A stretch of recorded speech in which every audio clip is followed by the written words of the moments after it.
एक बार बुद्ध अपने शिष्यों के साथ चलते हुए एक गांव में आए। उन्होंने अपने शिष्यों के साथ कुछ दिनों के लिए उस गांव में रहने का फैसला किया।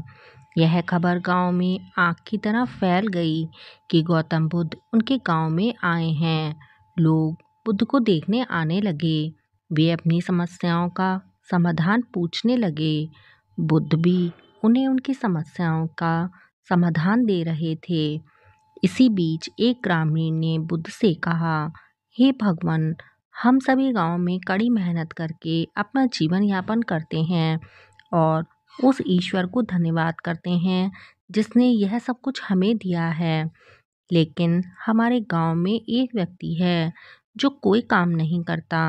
अपनी गरीबी के लिए ईश्वर को हर समय दोषी ठहराता रहता है।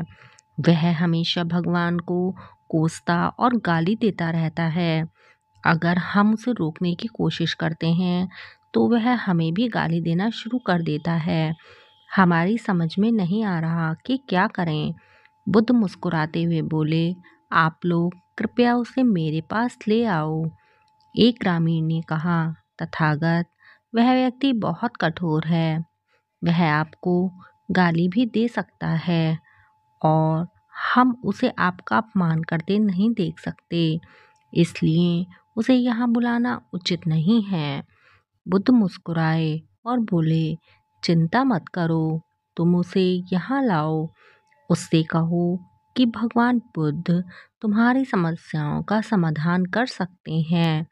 गांव वाले उसे पहले लाने गए। उस व्यक्ति ने जाने से इनकार कर दिया और कहने लगा, बुद्ध पाखंडी है, वे सभी नकली हैं, मैं किसी के पास नहीं जाऊंगा।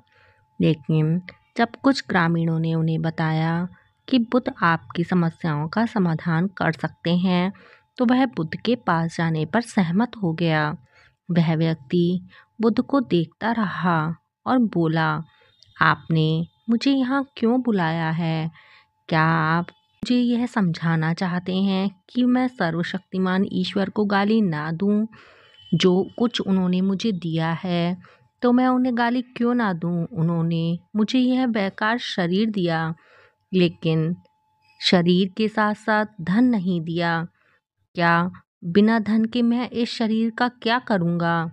आप मेरी धन की समस्या को अगर हल कर सकते हैं तो हल करें, अन्यथा अपनी बोरी पैक करें और इस गांव से बाहर निकल जाएं। मुझे पता है कि सभी भिक्षु नकली हैं। बुद्ध उसकी बात सुनकर गुस्सा होने की बजाय मुस्कुरा रहे थे।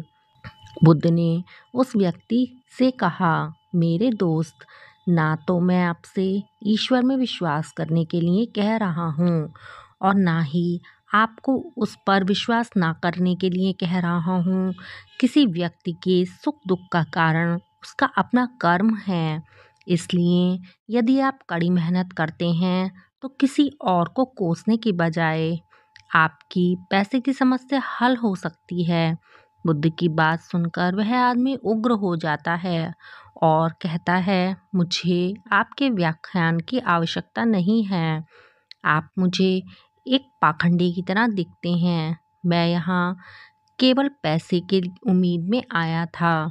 मुझे बताओ कि क्या आप मेरी पैसे की समस्या को हल कर सकते हैं, अन्यथा जाओ।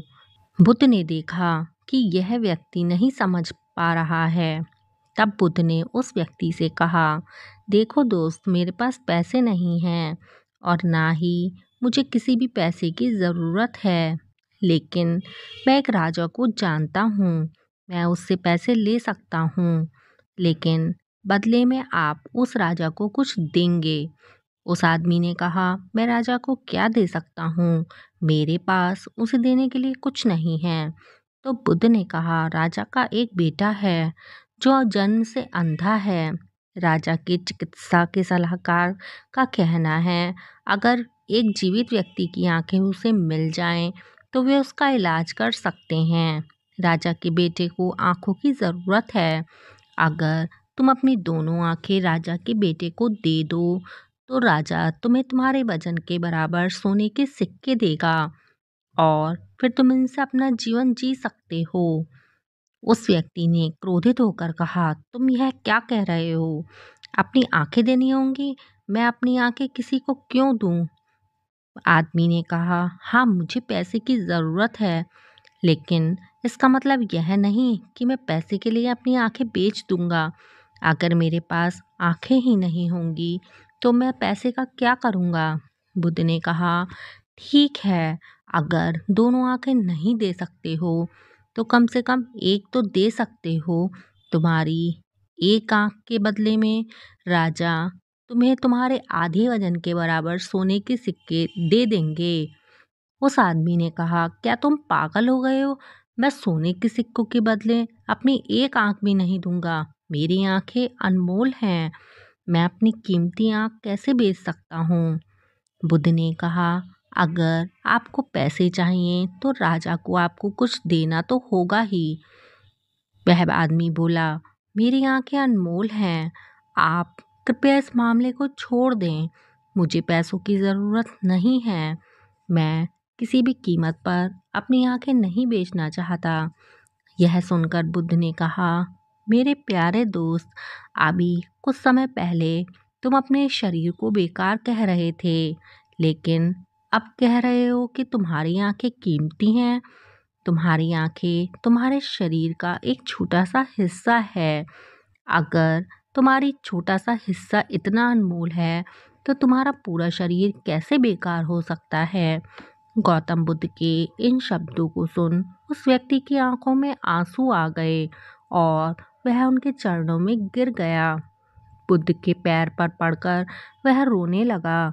बुद्ध ने उसे उठा लिया और कहा कि मेरे दोस्त, प्रकृति ने हमें यह अनमोल शरीर दिया है, लेकिन अधिकांश लोग इसे अनदेखा करते हैं और खुद को कोसते रहते हैं।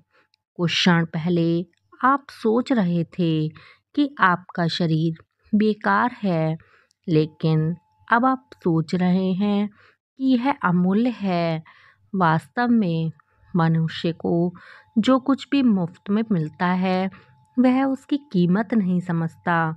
इस शरीर के लिए हमें इस प्रकृति का आभारी होना चाहिए कि उसने हमें यह अनमोल शरीर दिया है, जो सभी जीवित प्राणियों में सबसे अच्छा है। खुद को कोसने की बजाय परमात्मा को धन्यवाद देना चाहिए कि आपको इतना खूबसूरत बनाया। आप सोचो, दुनिया में ऐसे बहुत से लोग हैं जिनके पास आंखें तो हैं लेकिन देख नहीं सकते, लेकिन फिर भी वह परमात्मा को धन्यवाद देते हैं। आपके पास सब कुछ है। प्रकृति ने आपको जैसा बनाया है उसको खुद को स्वीकार करना चाहिए और उसके लिए इस परमात्मा को धन्यवाद देना चाहिए।